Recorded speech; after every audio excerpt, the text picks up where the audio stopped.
നമസ്കാരം. സംസ്ഥാന ബഡ്ജറ്റിന് മുന്നോടിയായി രൂപയുടെ ചിഹ്നം മാറ്റിയിരിക്കുകയാണ് തമിഴ്നാട് സർക്കാർ. ഇന്ത്യൻ രൂപയുടെ ഔദ്യോഗിക ചിഹ്നത്തിന് പകരം തമിഴ് അക്ഷരമാലയിലെ രു എന്നതിൻ്റെ ചിഹ്നമാണ് പുതിയതായി DMK സർക്കാർ അവതരിപ്പിച്ചിരിക്കുന്നത്.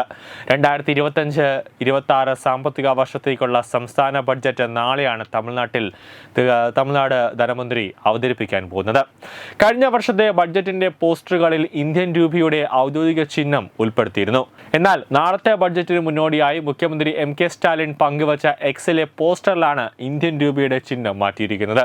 അതായത് തമിഴ്നാട് സർക്കാരും കേന്ദ്രവും തമ്മിൽ ഭാഷയുടെ ഇതിൽ വലിയൊരു അടിയിൽ നിൽക്കുന്ന സമയത്താണ് വീണ്ടും ഒരു ഇന്ത്യൻ രൂപയുടെ ചിഹ്നം തമിഴ്നാട് സർക്കാർ മാറ്റിക്കൊണ്ട് ഒരു നീക്കം ഇപ്പോൾ നടത്തിയത്. കേന്ദ്ര സർക്കാരുമായി ഹിന്ദി ഭാഷ അടിച്ചേൽപ്പിക്കുന്നതിനെതിരെ പ്രക്ഷോഭം തുടരുന്നതിനിടെയാണ് പുതിയ നീക്കം എന്നതും ശ്രദ്ധേയമാണ്. അതേസമയം ചിഹ്നം മാറ്റൽ സംബന്ധിച്ച് തമിഴ്നാട് സർക്കാരിൽ നിന്നും ഇതുവരെ ഔദ്യോഗികമായ അറിയിപ്പൊന്നും പുറത്തു വന്നിട്ടില്ല.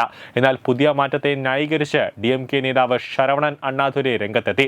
ഇതിൽ നിയമവിരുദ്ധമായി ഒന്നുമില്ല, ഇതൊരു ഏറ്റുമുട്ടലല്ല, ഞങ്ങൾ തമിഴിന് മുൻഗണന നൽകുന്നു, അതുകൊണ്ടാണ് സർക്കാർ ഇത്തരമൊരു നീക്കവുമായി മുന്നോട്ട് പോയത്.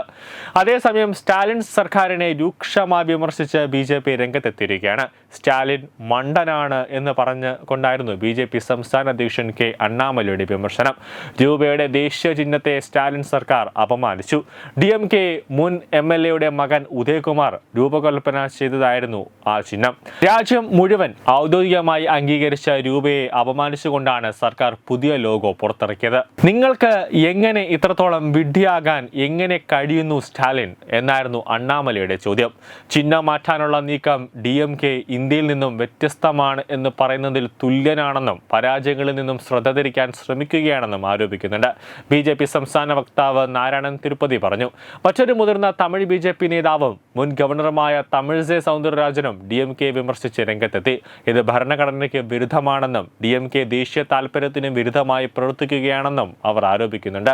അക്ഷരമാല മാറ്റുന്നതിന് പകരം അടിസ്ഥാന വിഷയങ്ങളിൽ ശ്രദ്ധ കേന്ദ്രീകരിക്കണമെന്നും സ്റ്റാലിൻ്റെ പേര് തമിഴ് പേരിലേക്ക് മാറ്റുമോ എന്നും അവർ വെല്ലുവിളിക്കുന്നുണ്ട്.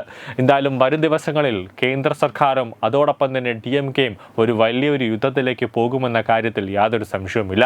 ന്യൂസ് ഡെസ്ക് തത്തമൈ news. Branding partner EduBix online executive education. Focus physiotherapy centre Pattom. Unnat engineering Gujarat. തീർത്ഥയാത്ര.com. Iron build Gujarat.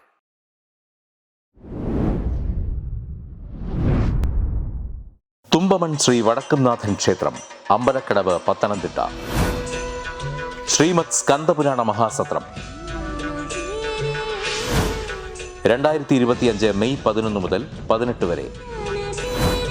ബ്രഹ്മശ്രീ മുംബൈ ചന്ദ്രശേഖര ശർമ്മയുടെ മുഖ്യ കാർമ്മികത്വത്തിൽ മഹാഗണപതി ഹോമം, സ്കന്ദപുരാണ പാരായണം, മഹത് പ്രഭാഷണങ്ങൾ, പൂജഹോമാദികൾ, കലാസാംസ്കാരിക പരിപാടികൾ.